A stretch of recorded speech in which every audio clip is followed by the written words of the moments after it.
Hello aspirants and everybody else who is watching this video.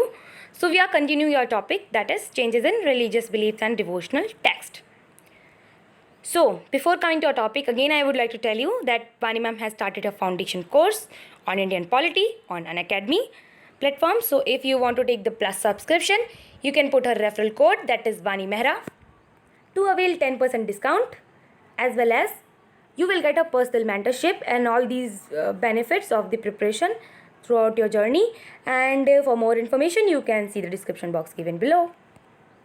Now let us continue our topic. We were reading about the Chishtis. So Chishtis, devotionalism, ज़ियारत and कव्वालीज़ के बारे में आप पढ़ेंगे. तो जो pilgrimage होता था चिश्तीज़ के टॉम्ब में जो जाते थे, सूफ़ी सेंट के जो दरगाह पे जाते थे, वो पिलग्रिमेज जो होता था, तीर्थ यात्रा, उसे कहते थे ज़ियारत. Okay, this practice an occasion for seeking the Sufi spiritual grace, बरकत के लिए. फॉर मोर देन 7 सेंचुरीज से जो पीपल होते थे, अलग अलग कास्ट के, अलग अलग क्रीड के, अलग अलग सोशल बैकग्राउंड के, they all use to come here and to the great saints. Among मतलब ये 5 सेंट्स होते थे, आपकी बुक में दिया हुआ है उनका एग्जाम्पल. एंड इनमें से अगर हम बात करें ख्वाजा मोइनुद्दीन चिश्ती की, तो अजमेर शरीफ उन्हीं के नाम से हम सब जानते हैं और हमने से बहुत लोग गए भी होंगे वहाँ पे. तो उनको गरीब नवाज नाम से जाना जाता था. इसका मतलब होता था कंफर्टर ऑफ द पुअर. ठीक है. The earliest textual references to Khwaja Moinuddin dargah date to 14th century and it was evidently popular because the austerity and piety of the sheikh, the greatness of his spiritual successors and the patronage of the royal visitors. So Muhammad bin Tughlaq जो थे, he was the first sultan to visit the shrine, but the earliest construction जो था house का, to house the tomb, वो किसके द्वारा funded किया गया? लेट 15th century के जो किंग थे मालवा के, कौन सुल्तान थे? सुल्तान गियासुद्दीन खिलजी. और फिर बाद में ये ट्रेड रूट पे तो था, ये श्राइन जो था वो ट्रेड रूट पे था दिल्ली से गुजरात तक की. तो जो भी विजिटर्स होते थे, जो भी ट्रेडिंग वाले होते थे, सब के सब यहाँ विजिट करते थे. ऐसे करते करते 16th century तक ये श्राइन बहुत ही ज़्यादा फेमस और पॉपुलर हो चुका था. इसके बाद यहाँ पे स्पिरिटेड सिंगिंग्स भी होती थी. पिलग्रिम्स जो आते थे वो गाते रहते थे भजन और ये सब. तो क्या होता कि अजमेर में इसी से इंस्पायर हो गए अकबर जो थे, और उन्होंने 14 टाइम्स इसको विज़िट किया. Approximately 2 or 3 times per year वो विज़िट कर ही लेते थे. ब्लेसिंग्स लेने के लिए उनकी दरगाह जाते थे, और अगर वो कोई युद्ध लड़ रहे हैं, कॉन्क्वेस्ट करना है, फुलफिलमेंट ऑफ वॉर्स और बर्थ ऑफ सन्स, इन 3-4 कारण के लिए वो जाया करते थे वहाँ ब्लेसिंग्स लेने के लिए. उन्होंने ये ट्रेडिशन मेंटेन किया 1580 तक. इसके बाद विज़िट सेलिब्रेट होने लगी जनरस गिफ्ट के साथ. तो ये इंपीरियल डॉक्यूमेंट में रिकॉर्डेड है. ठीक है. और in 1568 Akbar offered a huge cauldron देह to facilitate cooking for pilgrims. He also had a mosque construction within the compound of dargah. उन्होंने क्या क्या किया, डोनेशन और ये सब चीज़ें आप देख सकते हैं, इंपीरियल डॉक्यूमेंट्स में इनके बारे में है. तो जो ज़ियारत था, ऑल्सो पार्ट ऑफ ज़ियारत एक और चीज़ थी, the use of music and dance. Music and dance का भी यूज़ होता था. मिस्टिकल चैंट्स होते थे, मंत्रास जो उनके होते होंगे अलग अलग रिलीजन में, तो ये परफॉर्म करते थे स्पेसिफिकली ट्रेंड म्यूजिशियंस. कव्वालीज़ जिसको कहते हैं हम लोग, है ना, ये क्या होती थी? इवोक करती थी डिवाइन एक्सटेसी को.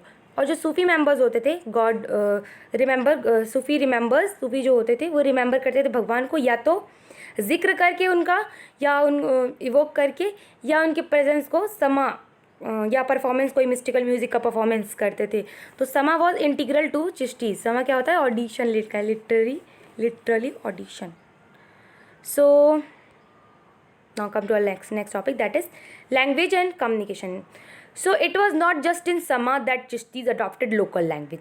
सिर्फ समा में उन्होंने लोकल लैंग्वेज नहीं अडॉप्ट की थी, बल्कि in Delhi we can see that those associated with Chishti silsila conversed in Hindavi.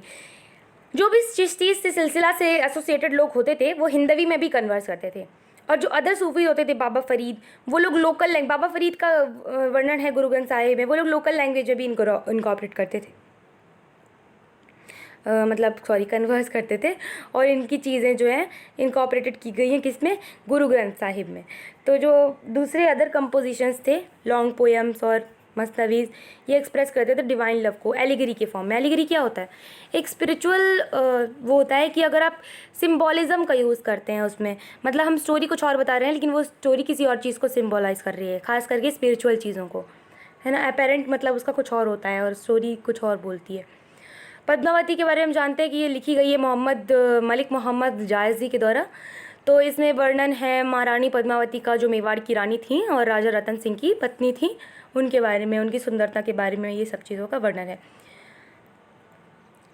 There trials were symbolic of the soul's journey to the divine. अब different genres of poetry compose होने लगे। बीजापुर जैसे इलाकों में हम देख सकते हैं, कर्नाटका में है, ठीक है। शॉर्ट पोएम्स होने लगी दक्खनी में। दक्खनी क्या है? एक वेरिएंट है उर्दू की। तो बहुत सारी विमेन जो है अपने घर के कामों में ये गाते गाते जो पोएम्स वगैरह और जो ये भजन वगैरह इनको यूज़ किया करती थी। जो इस रीजन के सूफी होते थे वो इंस्पायर्ड थे भक्ति ट्रेडिशन से। किसके भक्ति ट्रेडिशन से? कन्नड़ वचन्स के, लिंगायत के, जो हमने पढ़ा था पिछले चैप्टर्स में, और ये Marathi abhang of this Sant of Pandharpur. तो अदर कंपोजिशन जो थे वो थे लुरीनामा और लुलाबीज़ एंड शादीनामा। वो कब यूज़ होते थे? वेडिंग सॉन्ग के रूप में यूज़ होते थे। अब बात करते हैं सूफ़ी एंड द स्टेट की।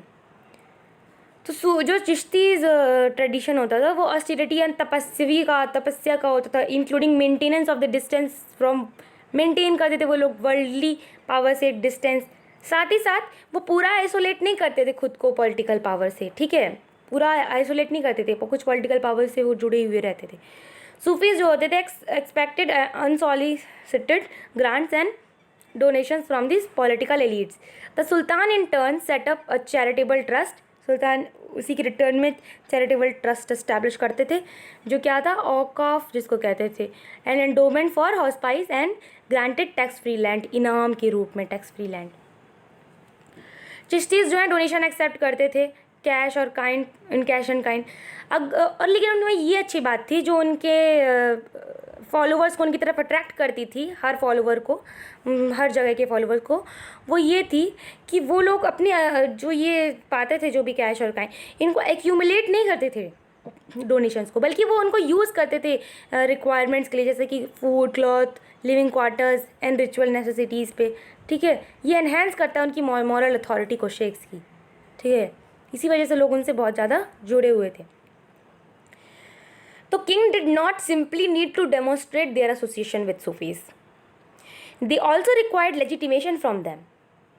When the Turks set up in Delhi Sultanate, they resisted the insistence of ulama on imposing sharias as state laws because they anticipated opposition from their subjects, the majority of whom were non-Muslims. जो सुल्तान के बारे में लिखा हुआ है, दिल्ली सुल्तान जो रहते थे, दिल्ली सल्तनत जो रहती थी, वो रेजिस्ट करते थे उलमाज को क्या इम्पोज करने में? शरियाज, जो स्टेट लॉज होते थे मुस्लिम के, ठीक है। तो यहाँ पे दिया हुआ है इन सब के बारे में। तो the sultan they sought out the Sufis who derived their authority directly from God and did not depend on jurist to interpret the sharias. इसके अलावा ये बिलीव था कि औलियाज जो होते थे could intercede with God in order to improve the material and spiritual condition of the ordinary human being. This explains why king often wanted their tomb to be in vicinity of Sufi shrines and hospices. However, कुछ instance में भी देखा गया कि जो conflict थे वो भी होते थे सुल्तान और सूफीज़ के बीच में, ज़रूरी नहीं है।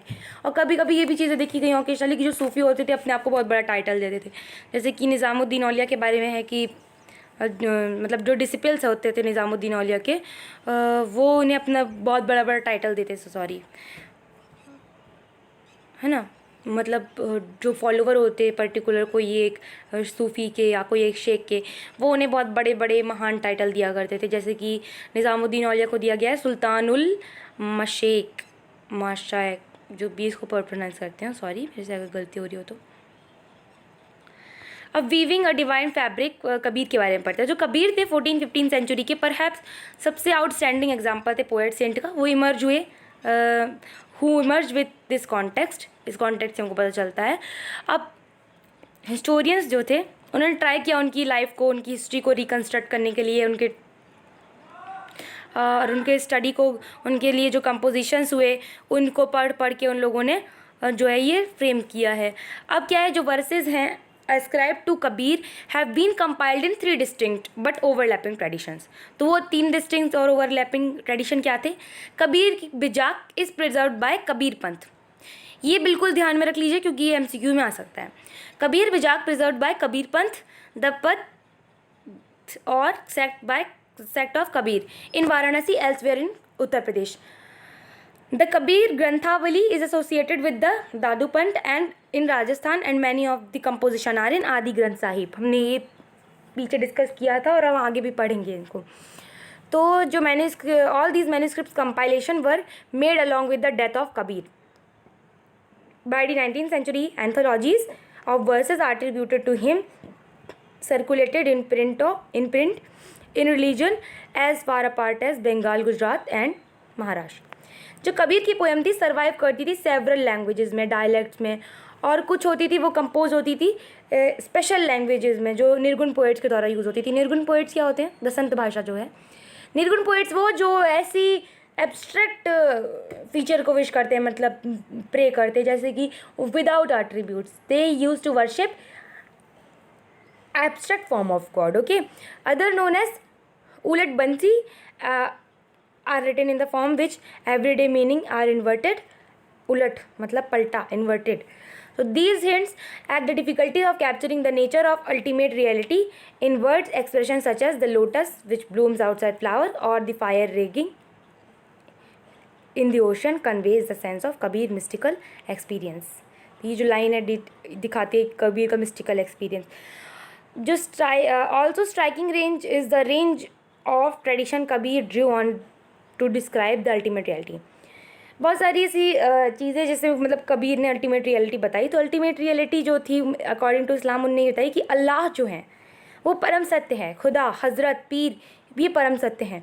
And he also use term drawn from वैदिक ट्रेडिशन. उन्होंने वैदिक ट्रेडिशन से जो टर्म्स हैं वो भी यूज़ की, जैसे अलख जिसका मतलब होता है अनसीन, निराकार फॉर्मलेस, ब्रह्मांड आत्मा, and other terms which mystical connotations such as शब्द, साउंड और शून्य यानी कि emptiness, zero were drawn from yogic tradition. In poems में बहुत सारे डाइवर्स आइडियाज़ होते थे और कन्फ्लिक्टिंग भी होते थे. तो कुछ पोएम्स जो हैं ड्रॉ की गई इस्लामिक आइडियाज़ से, मोनोथीज़म को यूज़ करके, और अटैक करती थी वो पॉलीथीज़म पे, हिंदुज़म की, और आइडल वर्शिप पे हिंदुज़म के अटैक करती थी वो. ठीक है. और others use the Sufi concept of zikr ishq to express the Hindu practice of naam sumiran, remembrance of God name. मतलब अलग अलग धर्मों से अलग अलग एस्पेक्ट लिए और अलग अलग चीज़ों को अटैक किया. ठीक है. तो were all these compose bye Kabir. यहाँ पे क्वेश्चन आता है क्या कबीर के द्वारा कंपोज की गई हैं? तो हमें ये कभी पता नहीं चलेगा सर्टेनिटी का. We will be able to tell with certainty. कभी हम अगर सोच रहे सर्टेनिटी से हम बता सकते हैं तो नहीं. Although scholars have tried to analyze the language, style and content to establish which verse could be Kabir's. ठीक है. फिर भी उन लोगों ने, स्कॉलर्स जो है उन्होंने ट्राई किया एनालाइज करने को, लैंग्वेज, स्टाइल और ये सब चीज़ों को पता लगाने के लिए. इनके बारे में बहुत सारी चीज़ें कॉन्फ्लिक्टेड है कि डिस्प्यूटेड भी है कि ये, कई लोग कहते हैं कि ये हिंदू फैमिली में पैदा हुए थे, लेकिन इन्होंने इनको रेस किया एक मुस्लिम जुलाहाज की फैमिली ने. तो इनका ये भी है. Baba Guru Nanak and the sacred word. जो बाबा गुरु नानक थे वो बर्न हुए, कहाँ पे पैदा हुए वो?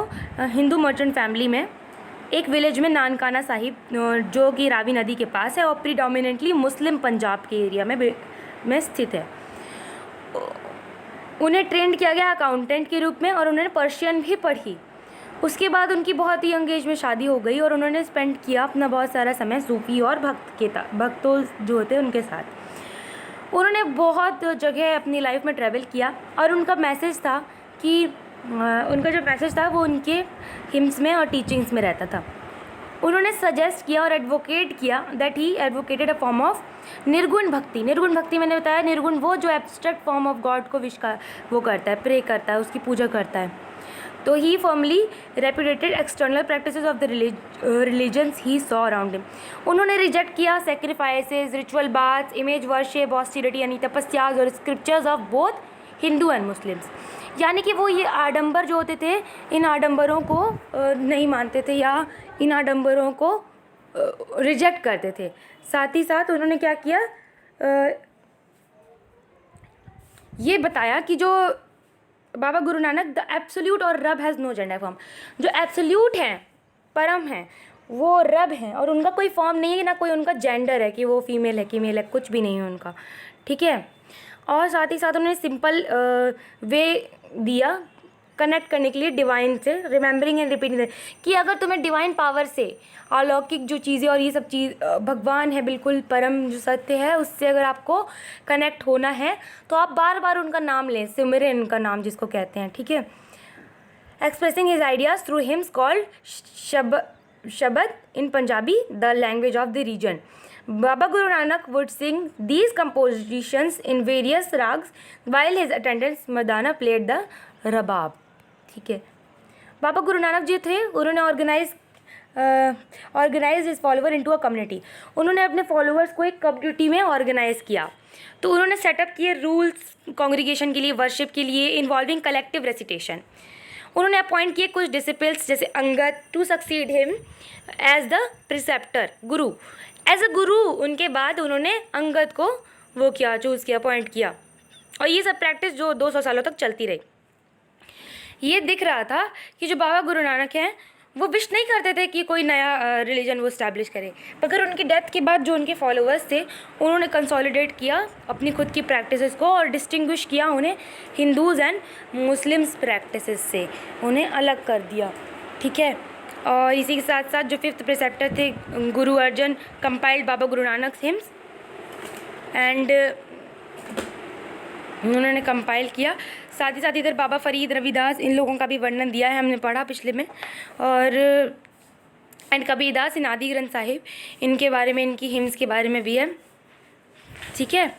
अब ये जो हिम्स होती थी इनको गुरबानी भी बोलते थे, क्या बोलते थे इनको? गुरबानी भी बोलते थे इन हिम्स को। साथ ही साथ ये कई दूसरी लैंग्वेजेस में भी हैं, जैसे लेट 17th सेंचुरी में 10th जो प्रिसेप्टर थे Guru Gobind Singh included the composition of the 9th Guru Tegh Bahadur and his scripture was called the Guru Granth Sahib. जो गुरु गोबिंद सिंह थे उन्होंने एक फाउंडेशन ले किया खालसा पंथ का, वो एक आर्मी थी प्योर की, आर्मी ऑफ द प्योर, और डिफाइन किया 5 सिम्बल्स। 5 सिम्बल्स आज भी आप देखेंगे सिखिज्म में फॉलो होते हैं, हर कोई फॉलो करता है। Uncut hair, a dagger, a pair of short, a comb and a steel bangle. तो उनके अंदर पे जो कम्युनिटी हुई कंसोलिडेटेड, वो सोशियो रिलीजियस बनी और एक मिलिट्री फोर्स डेवलप किया। अब मीराबाई की बात करते हैं। मीराबाई या डिवोटी प्रिंसेस, मीराबाई 15-16 सेंचुरीज की बात है, ये में थी वो, और शायद in best known women poet हैं उस भक्ति ट्रेडिशन की। उनकी बायोग्राफी को कंस्ट्रक्ट किया गया भजन्स के द्वारा, जो लोग उनके भजन वगैरह ये करते हैं, तो attributed to her which were transmitted orally by centuries. और ये जो भजन है ये ट्रांसमिट होते गए ओरली, एक ने दूसरे को सुनाया, उसने अपने बच्चे को सुनाया, तो जनरेशन बाय जनरेशन ये भजन पास हो गए, इन्हीं से इसकी हिस्ट्री कंस्ट्रक्ट की गई है पर्टिकुलर चीज़ की। तो अब क्या होता है कि ये राजपूत प्रिंसेस थी, इससे पता चलता है मेहता की और मारवाड़ की, वो मैरी की गई अपने विशेष के विरुद्ध, किससे? सिसोदिया क्लैन के एक प्रिंस से, मेवाड़ के, राजस्थान के। पर उन्होंने कभी अपना ट्रेडिशनल रोल नहीं निभाया अपनी वाइफ और एज अ मदर के रूप में। इसकी बजाय वो रिकॉग्नाइज करती थी कृष्ण को एज अवतार ऑफ विष्णु, एंड वो खुद को ये बोलती थी कि उनके लवर हैं वो। और जो उनके लॉस थे उन्होंने कई और उन्हें पॉइजन करने की कोशिश की, मगर वो एस्केप बच जाती थी, ठीक है, और छोड़ के चली गई और एक पुजारन बन गई, भक्तन बन गई, और एक अपने सारे हस्बैंड का पैलेस और सब सुख समृद्धि छोड़ के और सैफरन रोब में एक रिनाउंसर की तरह रहने लगी। और मीराबाई ने कोई did not attract a sect और ग्रुप ऑफ फॉलोअर, उन्होंने कोई अट्रैक्ट नहीं किया ग्रुप ऑफ फॉलोअर, बल्कि उन्हें रिकॉग्नाइज करते थे as a source of inspiration centuries तक। और उनके जो सॉन्ग्स हैं आज भी कंटिन्यू है, कई लोग गाते हैं, man and women, low caste के स्पेशली पुअर लोग गाते हैं गुजरात और राजस्थान में। तो हम लास्ट टॉपिक में चलते हैं, constructing histories of religious tradition.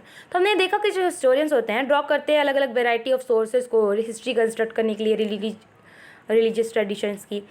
तो उनमें क्या होते हैं? स्कल्पचर्स होते हैं, आर्किटेक्ट स्टोरीज होती हैं, रिलीजियस प्रेसेप्टर्स होते हैं, कंपोजिशंस होते हैं जो एट्रीब्यूट करते हैं वुमेन और मैन को, जो इंगेज रहते हैं किस में, डिवाइन नेचर को खोज निकालने में। और मैंने चैप्टर 1 और 4 में भी देखा, स्कल्पचर और आर्किटेक्चर सिर्फ तभी समझे जा सकते हैं जब हम उसका कॉन्टेक्स्ट ग्रास्प करें। तो ideas and beliefs and practices of those who produced and use these images and buildings. तो अगर हम रिटर्न करते हैं सोर्सेज पे इस चैप्टर के, तो हमको ये पता चलता है कि they include a wide variety of written and several different languages and styles. तो they range from this apparently simple the direct language of the Vachan by Basavana to the ornate Persian of the Farman in the Mughal emperors. Understanding each type of text require different skill. Understanding each types of text require different skills apart from familiarity with the several languages. Several languages से familiar होना ये नहीं बताता कि आप particular उस text को reveal कर देंगे कि उसमें क्या लिखा है, बल्कि इसके लिए आपको और भी बहुत सारी स्किल्स की ज़रूरत पड़ती है। ठीक है, तो साथ साथ में हमने आज ये चैप्टर भी कंप्लीट कर दिया और हम इसका पता भी लगा लिए, और अब हम नेक्स्ट चैप्टर के साथ नया वीडियो शुरू करते हैं। तो फिर मिलते हैं आपसे। Thanks for watching. Please like, share and subscribe our channel Vani academy and also hit the bell icon to get more updates, and we are here to empower, involve and encourage you. Thank you.